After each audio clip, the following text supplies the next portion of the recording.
we will literally have to cling on to Almighty God and ask Him to fight them for us. But the vicious part of this Leviathan ruling demon is that once he afflicts us, he is afflicting us with the very first sin of mankind, which is pride. And it is pride that keeps us from being humble, stops us from being able to submit to God. We become a God in our own eyes. We think we're invincible. People who are afflicted with the spirit of Leviathan think they're invincible, they're smarter than everyone else, they can do things better than everyone else. They become their own God. They lean upon their own understanding, which is absolute folly and absolutely dangerous. Because now they become fodder for this demonic entity who ruins your life from conception to end. I'll get into more detail about this.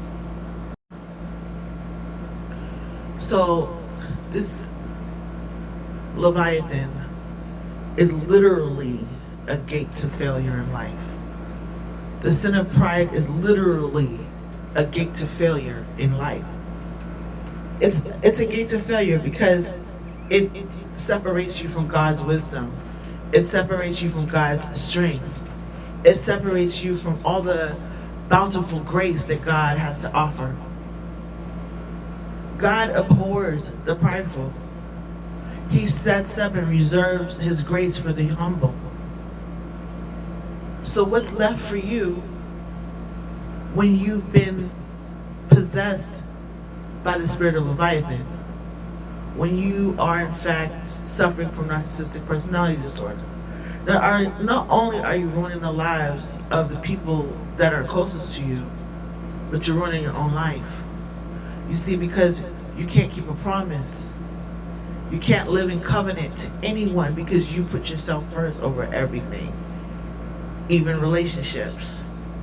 Every relationship fails in the life of a narcissist. Business relationships fail, marriages fail, family relationships fail. Every relationship in which you rely on another party and they're relying on you fails. Because you only put yourself first as a narcissist. There can be no covenants, no partnerships. And also, if you are part of a church, you have to leave that church or the church will split. How sad. So I'm dedicating this video to saving the narcissist.